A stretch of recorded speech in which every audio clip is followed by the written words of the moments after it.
Hey Shift family, I hope you guys are doing awesome. So excited to dig back into small groups with our students this year. I have been waiting for this all summer and I'm so excited. I hope you were just as excited. But hey, I'm here today. I just wanted to kind of go through the lesson with you, make sure that we're all kind of on the same page, share some ideas, some things that will really help us all start off on a great foot and make this shift year the best ever. So two things really the most important things I think about a small group, and the first one is praying. Hey, these students, as much as we call them our group, our few, they're really God's, right? And He has chosen us, He has let us lead them, to lead His students. And so that's not something that I take lightly. So I want to encourage you, be praying heavily throughout the week. Pray for your students, pray for the things you know that are going on in their lives, pray for the things that you don't know that are going on. Hey, pray for the lesson. Pray that God would use you, that His words would be your words, that when you get in front of them and you begin to lead this group, that it's Him pushing and using you. So, and then the other thing is to be prepared.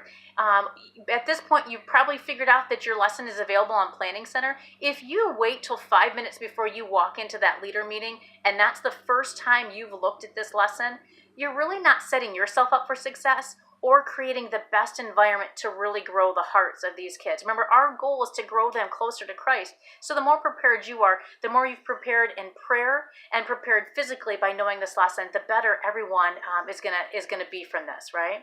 So I just want to kind of share with you, I went ahead and printed off the lesson. For me, it's so much easier if I have a printed lesson. It's because I print it, I set it on my desk, that way I can look through it a couple times throughout the week.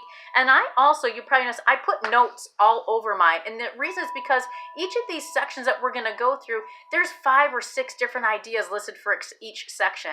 And with an hour with our students, there's no way that I'm going to get through all of that. There's no way that I need to, right? So the first part is an icebreaker activity. And again, they've got 5 questions listed here. One of them is, how was your summer?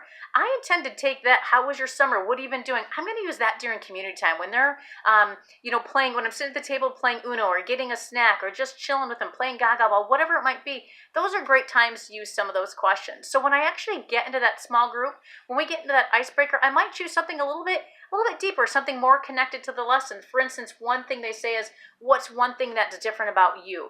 What's one thing that's not normal about you? Or what's one thing that's normal about you? So I know just from past that a lot of times students, especially if they're newer to the group, they're a little hesitant to share things like that out loud. So I'm thinking this weekend, I'm going to actually bring little slips of paper and I'm going to choose one of those questions and have them very briefly jot down a quick answer to that question. And then I'm going to collect those so that nobody knows whose it is that we're talking about. I'm going to read them out loud, but I'm going to use that as a transition into the next part of the lesson. That next part is a discussion, conversation time. The goal is to get them talking. I'm going to use about 10 minutes of my small group time for that. And you can look at the different questions that are on there. Choose one, maybe 2. My guess is 1 is going to be plenty if you can get them talking.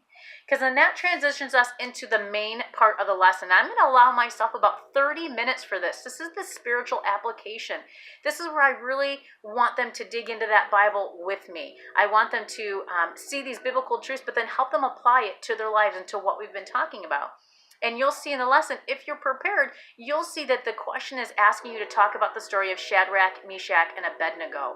And so if you are not prepared, if you open this lesson 2 minutes before you see your students, you may not remember the story of Shadrach, Meshach, and Abednego, and you won't be able to talk really well with your students about it. So make sure you look it up. It's in Daniel 3. Read through it a couple times during the week so that you can really speak from the heart about it.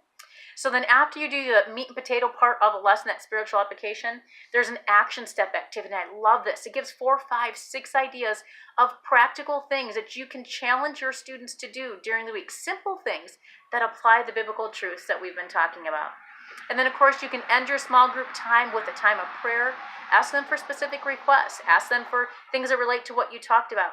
And hey, why don't you go out on a limb? Give them something they can pray for you about. If we're going to create these relationships, these communities, ask them to pray for you. You don't always just have to pray for them. So there's one more thing I want to bring your attention to on the lesson, and that is a challenge. I love that they do this. So make sure you'll see it's on the left side of the paper. It's a challenge. I intend to definitely challenge my students to do this challenge, during the week, but I'm going to go one step further, and I'm going to send out a text once or twice during the week and just ask them how it's going. Ask if I can get somebody to share what they're doing in regards to that challenge. So Hey, I hope these ideas were helpful. If you have any questions, please reach out to your campus leader. I am sure that they would be happy to help. So until then, enjoy the rest of your week, and we'll see you on the 16th.